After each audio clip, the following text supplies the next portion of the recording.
Fourth മൊഡ്യൂളിൽ important ആയിട്ടുള്ള 4 സെക്ഷനെ നമുക്ക് പഠിക്കേണ്ടത്. ആദ്യത്തെ സെക്ഷൻ 5.1 ആണ്, eigen values and eigen vectors ആണ്. മിക്കവാറും ക്വസ്റ്റ്യൻ പേപ്പറിലൊക്കെ ക്വസ്റ്റ്യൻസ് ഉണ്ടാവും. അപ്പോൾ എന്താണ് ഐഗൺ വാല്യൂസ്, എന്താണ് ഐഗൺ വെക്റ്റേഴ്സ്, അതിനെ കുറിച്ചൊരു പ്രോബ്ലംസ് ഡെഫിനിഷനൊക്കെ പഠിക്കണം. ഇവിടെ നമ്മൾ സ്ക്വയർ മെട്രിക്സ് ആണ് എടുക്കേണ്ടത്. A is an n/n matrix ആണ്. അപ്പോൾ ഒരു non zero element eigen vector ആണെന്ന് പറയണമെങ്കിൽ എയുടെ അപ്പോൾ AX = λx എന്ന് പറയുന്നതിൻ്റെ സൊല്യൂഷൻ ആയിരിക്കണം. അപ്പോൾ ഒരു ലാംഡ ഉണ്ടാവും, ആ ലാംഡേൻ്റെ കറസ്പോണ്ടിങ് ഐഗൺ വാല്യൂ എന്നാണ് പറയുക. എക്സ് എന്നുള്ളത് ഐഗൺ വെക്റ്ററും ലാംഡ എന്നുള്ള റിയൽ നമ്പറാണ്, ഐഗൺ വാല്യൂ ആണ്. അപ്പോൾ AX = λx സാറ്റിസ്ഫൈ ചെയ്യുന്ന സൊല്യൂഷൻ എക്സ് നോൺ സീറോ സൊല്യൂഷനെയാണ് ഐഗൺ വെക്റ്റർ എന്നും ഈ ലാംഡ എന്ന് പറയുന്ന റിയൽ നമ്പറിനെ ഐഗൺ വാല്യൂ എന്ന് പറയാം. അപ്പോൾ X eigen vector corresponding to eigen value lambda എന്ന് പറയാം. അപ്പോൾ AX = λx ആണെങ്കിൽ AX = λIx എന്ന് പറയാം. ഐഡൻറ്റിറ്റി മെട്രിക്സ് എക്സ് IX എന്ന് പറഞ്ഞാൽ എക്സ് തന്നെ ആയിരിക്കും, IX ഐഡൻറ്റിറ്റി മെട്രിക്സ്. അപ്പോൾ എല്ലാം ഒരു സൈഡിലേക്ക് എടുത്താൽ A - λIx = 0, അല്ലെങ്കിൽ λI - AX = 0, ഏത് വേണമെങ്കിലും പറയാം. ഇതിപ്പോൾ ഇങ്ങനെയും പറയാം, നേരെ തിരിച്ചും പറയാം. ഓർ നമുക്ക് എങ്ങനെയും പറയാം, ലാംഡ ഈ സൈഡിലേക്ക് എടുക്കാം, λI - AX = 0 എന്നും പറയാം. അപ്പോൾ ഈ പറയുന്ന null space of A - λI അല്ലെങ്കിൽ λI - A അല്ലേ, അതിനെയാണ് നമ്മൾ ഐഗൺ സ്പേസ് എന്ന് പറയുന്നത്. ഐഗൺ സ്പേസ് അതിൽ കുറേ എക്സ് ഉണ്ടാവും, ഒരു എക്സ് അല്ല, ഒരു എക്സിന് ഐഗൺ വെക്റ്റർ എന്ന് പറയും.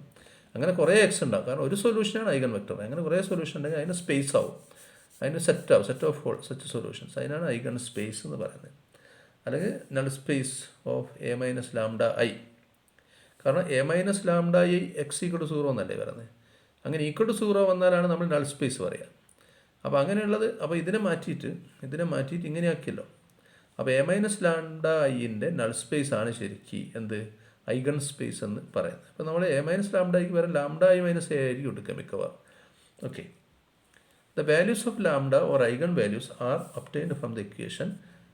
λI - A എന്ന് പറയുന്ന ഡിറ്റർമിൻ്റ് അല്ല മെട്രിക്സ് കണ്ടിട്ട് അതിൻ്റെ ഡിറ്റർമിൻ്റ് കണ്ടാൽ മതി. അപ്പോൾ അതിന് അറിയാത്ത ലാംഡ മാത്രമേ ഉണ്ടാവും, അത് കണ്ടുപിടിക്കുക. അതിനാണ് നമ്മൾ എന്ത് പറയുക, ഐഗൺ വാല്യൂ എന്ന് പറയുക. അപ്പോൾ ഈ പറഞ്ഞ ഇക്വേഷനാണ് ക്യാരക്ടറിസ്റ്റിക് ഇക്വേഷൻ എന്ന് പറയുക. ഓക്കെ, അപ്പോൾ ഒരു പ്രോബ്ലം എടുത്തു കഴിഞ്ഞാൽ പെട്ടെന്ന് മനസ്സിലാവും. ഈ മെട്രിക്സ് ആണ് എടുക്കുന്നത്, 2x2 മെട്രിക്സ്, 3 0 8 - 1 എന്ന് പറഞ്ഞ വെക്ടറാണ്, മെട്രിക്സ് ആണ്. അപ്പോൾ നമ്മൾ λI - A ഉണ്ടാക്കി നോക്കാം. ലാംഡ ഐ ഇവിടെ എന്തെടുക്കണം, 1 0 0 1 എടുക്കണം, കാരണം ഐഡൻറ്റിറ്റി മെട്രിക്സ് അല്ലേ, 2x2 അല്ലേ ഇതൊക്കെ. അപ്പോൾ അങ്ങനെ -A എടുത്തു. അപ്പോൾ ലാംഡയുടെ ഉള്ളിലേക്ക് മൾട്ടിപ്ലൈ λ 0 0 λ - എടുക്കും. ഇനി ആദ്യത്തെ എലമെൻറ്റ് λ -3 കണ്ടോ, അടുത്ത 0 - 0 0, അടുത്ത 0 - 8 അതാണ് -8, പിന്നെ λ - -1 λ +1. ഈ λI - A ഉണ്ടാക്കിയതിന് ശേഷം അതിൻ്റെ ഡിറ്റർമിനൻറ്റ് കണ്ടാലാണ് അതിന് ക്യാരക്ടറിസ്റ്റിക് ഇക്വേഷൻ പറയാം. ഡിറ്റർമിനൻറ്റ് = 0. അപ്പോൾ ഡിറ്റർമിനൻറ്റ് എങ്ങനെ കാണാം, തമ്മിൽ മൾട്ടിപ്ലൈ ചെയ്ത് മൈനസ് തമ്മിലുണ്ട്. അപ്പോൾ എന്തായിരിക്കും ആൻസർ, λ - 3 × λ + 1 = 0 എന്നുണ്ട്. അപ്പോൾ ലാംഡയ്ക്ക് 2 വാല്യൂ ഉണ്ട്, λ 3ഉം λ - 1. ഇതാണ് ഐഗൺ വാല്യൂസ്. ഇങ്ങനെയാണ് ഐഗൺ വാല്യൂസ് കാണുക. ഒരു മെട്രിക്സിൻ്റെ ഐഗൺ വാല്യൂസ് കാണാൻ പറഞ്ഞാൽ ഇങ്ങനെയാണ് കാണേണ്ടത്. ഇനി ഇതുപോലെ ഈ മെട്രിക്സിന് അങ്ങനെ തന്നെ കാണാം. ഈ മെട്രിക്സിൻ്റെ ഐഗൺ വാല്യൂസ് ഇതേപോലെ തന്നെ കാണാൻ പറ്റും. ഇതേപോലെ തന്നെ നോക്കിയാൽ ഇതിൻ്റെ ഐഗൺ വാല്യൂസ് കാണാൻ പറ്റും. അത് നിങ്ങൾ ഒന്ന് നോക്കിയാൽ മതി, മനസ്സിലാവും. ഒരു റിസൾട്ട് ഉണ്ട്, അതായത് ചില മെട്രിക്സ് ലോവർ ട്രയാങ്കുലർ എന്ന് പറഞ്ഞാൽ ആ ഡയഗണലിൻ്റെ മെയിൻ ഡയഗണലിൻ്റെ മേലെല്ലാം 0 ആയിരിക്കും, അതാണ് ലോവർ ട്രയാങ്കിൾ. അല്ലെങ്കിൽ അപ്പർ ട്രയാങ്കിൾ എന്ന് പറഞ്ഞാൽ മെയിൻ ഡയഗണലിൻ്റെ താഴെ എല്ലാം 0 ആയിരിക്കും. അല്ലെങ്കിൽ വെറുതെ ഡയഗണൽ എന്ന് പറഞ്ഞാൽ ഡയഗണൽ എലമെൻറ്റ്സ് മാത്രമേ ഉണ്ടാവും, മെയിൻ ഡയഗണൽ എലമെൻറ്റ്സേ നോൺ 0 ഉണ്ടാവും, ബാക്കിയെല്ലാം 0 ആയിരിക്കും. അങ്ങനെയുള്ളതൊക്കെ ആണെങ്കിൽ അതിൻ്റെ ഐഗൺ വാല്യൂസ് പെട്ടെന്ന് കണ്ടുപിടിക്കാം. അതിൻ്റെ ഐഗൺ വാല്യൂസ് ഇങ്ങനെ ഇക്വേഷൻ ഒന്നും ഉണ്ടാക്കേണ്ട, അത് മെയിൻ ഡയഗണൽ എൻട്രീസ് ആയിരിക്കും, മെയിൻ ഡയഗണലിൽ വരുന്ന എലമെൻറ്റ്സ് ആയിരിക്കും. ഓക്കെ, അത് ഓർത്ത് വെച്ചാൽ മതി. ഇപ്പോൾ അടുത്തൊരു ക്വസ്റ്റ്യൻ പറയുന്നത് find the eigen spaces and it's basis. കാരണം ഐഗൺ വെക്ടർ എന്ന് പറഞ്ഞാൽ ഒന്നേ ഉണ്ടാവും, ഒന്ന് കണ്ടുപിടിക്കാനേ പറ്റും, അല്ലെങ്കിൽ 2 3 ഒക്കെ കണ്ടുപിടിക്കാം. മറ്റേ ഐഗൺ സ്പേസ് എന്ന് പറഞ്ഞാൽ ജനറലായിട്ട് കാണാം. അപ്പോൾ നേരത്തെ കണ്ടല്ലോ x = R-ലും S-ലും T-യിലൊക്കെ വെച്ച് പറഞ്ഞില്ലേ. അപ്പോൾ അത് ഇൻഫിനിറ്റ്ലി മെനി വാല്യൂസ് സൊല്യൂഷൻ ഉണ്ട്. ഒരു x1 x2 x3 x4 x5 x6, അത് ഒരു R-ഉം ഒരു D ഒരു S എടുക്കുമ്പോൾ ഒന്ന് കിട്ടും, വേറൊരു R-ഉം വേറൊരു S-ഉം T എടുക്കുമ്പോൾ വേറൊരു സൊല്യൂഷൻ കിട്ടും. ഇങ്ങനെ ഇൻഫിനിറ്റ്ലി മെനി സൊല്യൂഷൻ ഉണ്ടാവും. അതിനെയാണ് ആ സെറ്റ് ഓഫ് ഓൾ സൊല്യൂഷനാണ് ഐഗൺ സ്പേസ് എന്ന് പറയുന്നത്. അപ്പോൾ ഇവിടെയാണെങ്കിൽ നമുക്ക് 2 എണ്ണം ഇല്ല, x1 x2 ഉള്ളൂ, കാരണം ഇത് 2x2 മാട്രിക്സ് ആണ്. അപ്പോൾ x1 x2ൻ്റെ എല്ലാ പോസിബിൾ വാല്യൂസും കൊടുത്താൽ കുറേ സൊല്യൂഷൻ കിട്ടും, മനസ്സിലായില്ലേ. അതിനാണ് ഐഗൺ സ്പേസ് എന്ന് പറയുന്നത്. അതിനൊരു ബേസിസും ഉണ്ടാവും, അത് കണ്ടുപിടിക്കാൻ വേണ്ടിയിട്ടാണ് പറയുന്നത് ഈ ക്വസ്റ്റ്യൻ. മെട്രിക്സ് എ എന്ന് പറയുന്നത് 308-1 തന്നെ. അപ്പോൾ നേരത്തെ പോലെ നമ്മൾ ലാംഡ i മൈനസ് എ ഉണ്ടാക്കി. ഇവിടെയാണ്, ഇതാണ് lambda i minus A. Determinant കണ്ടപ്പോൾ ലാംഡ 3യും, അതായത് ഐഗൺ വാല്യൂസ് ലാംഡ 3യും ലാംഡ -1 ആണ് ഐഗൺ വാല്യൂസ്. ഐഗൺ സ്പേസസ് എന്ന് പറഞ്ഞാൽ പറഞ്ഞു set of all eigen vectors x, അല്ലെ solution, set of all solutions.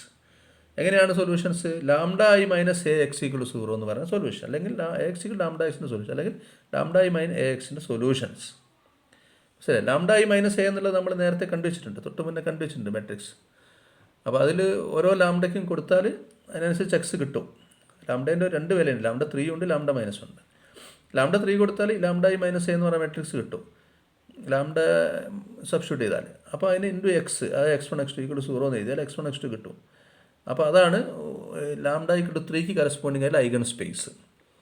അപ്പോൾ അതിൻ്റെ ബേസിസും കണ്ടുപിടിക്കുക. അതുപോലെ ലാംഡ -1 കൊടുത്തിട്ട് ഇതേപോലെ കണ്ടുപിടിക്കുക.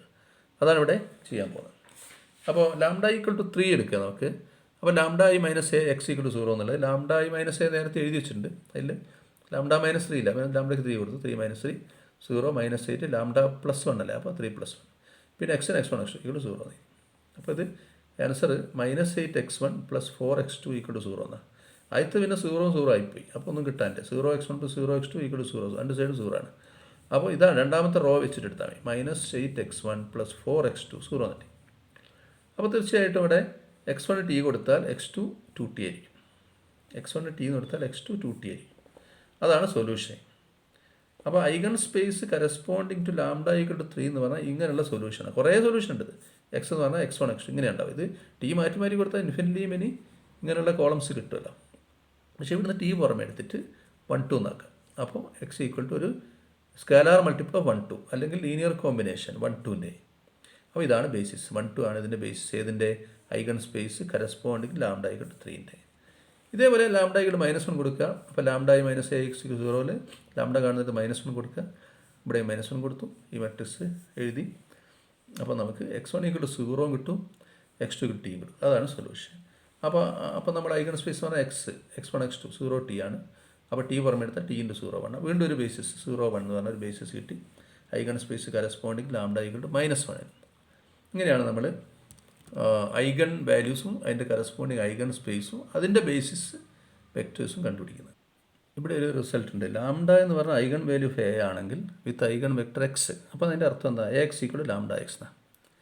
A X equal lambda x എഴുതിയാൽ, അല്ലെങ്കിൽ lambda i minus A X equal 0 എന്ന് എഴുതിയാൽ രണ്ടൊന്നും തന്നെ. അപ്പോൾ ഈ എക്സ് ആണ് eigen vector, corresponding eigen value lambda.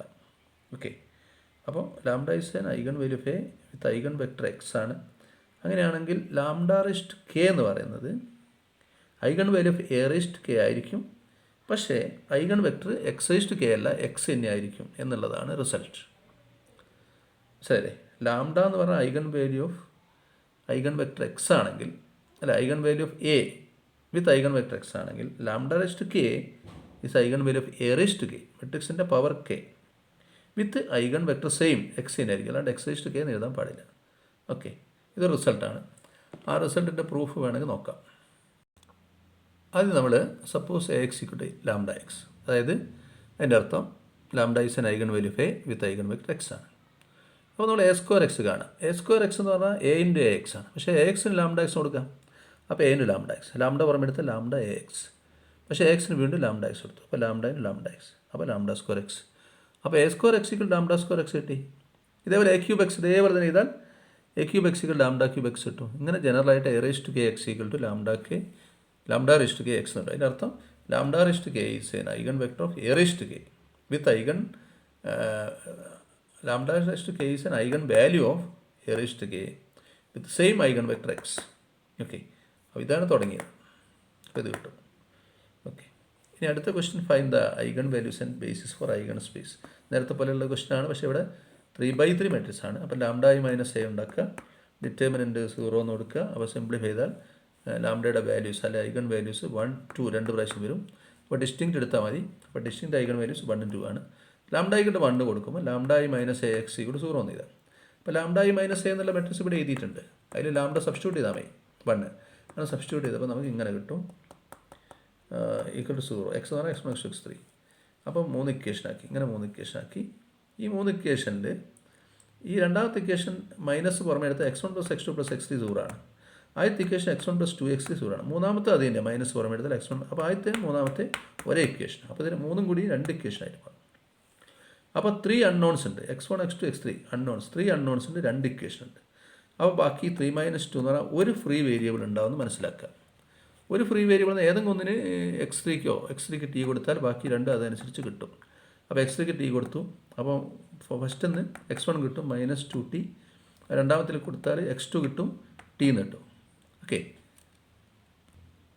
അപ്പോൾ എക്സ് എന്ന് പറഞ്ഞാൽ അതായത് eigen space set of all solutions. X എന്ന് പറഞ്ഞാൽ x1, x2, x3 ആണല്ലോ, അത് -2t t എന്നാണുള്ളത്.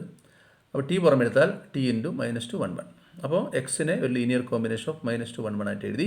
അതിൻ്റെ അർത്ഥം -2 1 1 എന്ന് പറഞ്ഞാൽ ബേസിസ് ഫോർ ഐഗൺ സ്പേസ് ഏതിൻ്റെ കറസ്പോണ്ടിങ് ടു λ = 1. ഇതേപോലെ λ = 2 കൊടുത്തിട്ട് ഇതേപോലെ തന്നെ നമുക്ക് അതിന് രണ്ട് ബേസിസ് കിട്ടും. ഇതേപോലെ ചെയ്ത് നോക്കി നമുക്ക് രണ്ട് ബേസിസ് കിട്ടും. ഓക്കെ. ഇനി വേറൊരു റിസൾട്ടാണ്, ഒരു മെട്രിക്സ് ഇൻവേർട്ടിബിൾ ആണെങ്കിൽ അതിൻ്റെ 0 എന്ന് പറഞ്ഞാൽ ഐഗൺ വാല്യൂ ആവില്ല. അത് A is invertible if and only if λ ≠ 0 എന്നുള്ളൊരു റിസൾട്ട് ഉണ്ട്. അതിൻ്റെ പ്രൂഫ് വേണമെങ്കിൽ നോക്കാം. ക്യാരക്ടറിസ്റ്റിക് ഇക്വേഷൻ എഴുതുമ്പോൾ ഇതാണല്ലോ characteristic equation. Determinant of λ i - a = 0 അല്ലേ. അപ്പോൾ ലാംഡേൻ്റെ കോഷ്യൻ്റ് എപ്പോഴും 1 ആയിരിക്കും. λ⁻n കോഷ്യൻ്റ് 1 ആയിരിക്കും. ബാക്കി C1 അങ്ങനെ Cn - 1 λ + Cn = 0 എന്ന് എടുക്കാം നമുക്ക്. അപ്പോൾ കോൺസ്റ്റന്റ് ടേം Cn ആണ്. അപ്പോൾ ഈ അവസാനത്തിൽ വരെ ലാംഡ ഉണ്ട്, Cn ഒഴികെ. അപ്പോൾ ലാംഡ ഓർമ്മയെടുത്തു +Cn = 0. ഇക്വേഷൻ 1. അപ്പോൾ ഇക്വേഷൻ 1 നമുക്ക് മനസ്സിലാക്കും, ലാംഡ 0 ആണെങ്കിൽ Cn 0 ആവണം. ലാംഡ 0 ആവണമെങ്കിൽ മൊത്തത്തിൽ 0 ആവണം, Cn 0 ആവണം. തിരിച്ച് Cn 0 ആണെങ്കിൽ ഇത് പോയില്ലേ. അപ്പോൾ λ × this 0, അപ്പോൾ ലാംഡ 0 ആവും. അപ്പോൾ ലാംഡ 0 എന്ന് പറഞ്ഞാൽ ഐഗൺ വാല്യൂ ആണെങ്കിൽ ഇഫ് ആൻഡ് ഓൺലി അങ്ങോട്ടും കൂടി പറയാൻ പറ്റും Cn 0 ആയിരിക്കും. അപ്പോൾ അതിൻ്റെ നേരെ തിരിച്ച് പറഞ്ഞാൽ λ = 0 is not an eigen value എന്ന് പറഞ്ഞാൽ λ ≠ 0 ആണെങ്കിൽ Cn ≠ 0 ആയിരിക്കും. അങ്ങോട്ടും കൂടി പറയുന്നതുകൊണ്ടാണ്. അപ്പോൾ ഇക്വേഷൻ 2. ഓക്കെ. ഇക്വേഷൻ 1 λ 0 എന്ന് കൊടുക്കുക.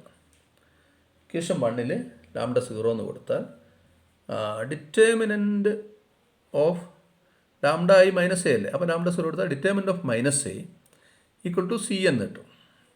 Cn കാരണം രണ്ട് സൈഡിലും λ 0 കൊടുക്കുകയാണ്. അപ്പോൾ λ 0 എടുത്താൽ ആദ്യം മുതൽ തൊട്ട് മുന്നേ ലാസ്റ്റ് തൊട്ട് മുന്നേ ഉള്ളതൊക്കെ 0 ആയിപ്പോൾ Cn മാത്രം ഉണ്ടാവും.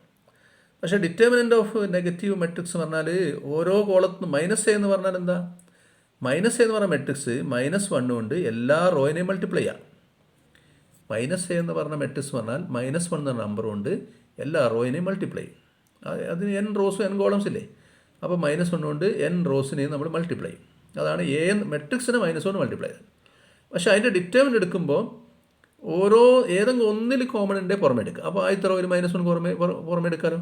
രണ്ടാമത്തെ റോയിൽ -1 ഇല്ലേ, അപ്പോൾ വീണ്ടും ഒരു -1 പുറമെ എടുക്കുക. മൂന്നാമത്തേൽ -1 വീണ്ടും പുറമെ എടുക്കുക. അങ്ങനെ ഒരു പ്രോപ്പർട്ടി ഡിറ്റർമിനൻ്റ് ഉണ്ട്. മെട്രിക്സിനും ഡിറ്റർമിനൻറ്റും സ്കേലാർ മൾട്ടിപ്ലിക്കേഷൻ രണ്ട് പ്രോപ്പർട്ടിയാണ്. ഒരു മെട്രിക്സിനെ ഒരു സ്കേലാർ അതിവിടെ എന്നാൽ -1 കൊണ്ട് മൾട്ടിപ്ലൈ ചെയ്യാം. അപ്പോൾ മെട്രിക്സിനുള്ളിലെ എല്ലാറ്റിനെയും മൾട്ടിപ്ലൈ ചെയ്യും, എന്നാൽ എല്ലാ റോയിനെയും മൾട്ടിപ്ലൈ ചെയ്യും. ഡിറ്റർമിനൻ്റ് എടുക്കുമ്പോൾ ഏതെങ്കിലും ഒന്നിൽ കോമൺ ഉണ്ടേ പുറമെ എടുക്കുക. അപ്പോൾ ഡിറ്റർമിനൻ്റ് ഓഫ് -a എല്ലാത്തിലും എല്ലാ റോയിലും -1 ഇല്ലേ. അപ്പോൾ ഓരോന്നും -1 പുറമെ എടുക്കുക. അപ്പോൾ -1 n പ്രാവശ്യം എടുത്താൽ -1n ഉണ്ടാവും. ബാക്കി ഡിറ്റർമിനൻ്റ് ബാക്കിയുള്ള ഭാഗത്തിൻ്റെ ഡിറ്റർമിനൻ്റ് = Cn കിട്ടും. അപ്പോൾ Cn 0 അല്ലെങ്കിൽ ഡിറ്റർമിനൻ്റ് 0 ആവില്ല. കാരണം -1n 0 ആവില്ലല്ലോ, +or -1 അല്ലേ. അപ്പോൾ Cn 0 ആവില്ലെങ്കിൽ ഡിറ്റർമിനൻ്റ് ≠ 0. ഡിറ്റർമിനൻ്റ് 0 അല്ലെങ്കിൽ ഇൻവേഴ്സ് എക്സിസ്റ്റ്. മെട്രിക്സ് ഇൻവേർട്ടിബിൾ ആണ്, ഇൻവേഴ്സ് കാണാൻ പറ്റും. മൂന്നാമത്തെ. അപ്പോൾ 2 ഉം 3 ഉപയോഗിച്ച് നോക്കും. 2 ഉം 3 എന്താ കിട്ടുന്നത്, λ 0 is not an eigen value എന്ന് പറഞ്ഞാൽ λ ≠ 0 implies Cn ≠ 0. ഇവിടെ Cn ≠ 0 implies A is invertible. അപ്പോൾ λ = 0 is not an eigen value implies and implied by A is invertible എന്ന റിസൾട്ട് കിട്ടും. ഓക്കെ. ബാക്കിയുള്ള കാര്യങ്ങളൊക്കെ നിങ്ങൾക്ക് വായിച്ചാൽ മനസ്സിലാവുന്ന കാര്യങ്ങളേ ഉള്ളൂ. അതിൽ Cnൻ്റെ പ്രോപ്പർട്ടി ഉണ്ട്. Cn എന്ന് പറഞ്ഞാൽ -1n ഡിറ്റർമിനൻ്റ് A ആയിരിക്കും Cn, അതായത് കോൺസ്റ്റൻറ്റ്. ഒരു ക്യാരക്ടറിസ്റ്റിക് ഇക്വേഷൻ അല്ലെങ്കിൽ നമുക്ക് ഐഗൺ വാല്യൂ കാണാനുള്ള ഇക്വേഷനിൽ കോൺസ്റ്റൻറ്റ് ടേം ഉണ്ടാവില്ല. അത് എന്തിന് ഈക്വൽ ആയിരിക്കും, -1n ഡിറ്റർമിനൻ്റ് A ആയിരിക്കും. അത് വെച്ച് നമുക്ക് ഡിറ്റർമിനൻ്റ് A കണ്ടുപിടിക്കാൻ പറ്റും. ഓക്കെ. അങ്ങനെയുള്ള പ്രോബ്ലംസൊക്കെയാണ് വരുന്നത്. വായിച്ചാൽ മനസ്സിലാവുന്ന പ്രോബ്ലംസാണ്. ഓക്കെ.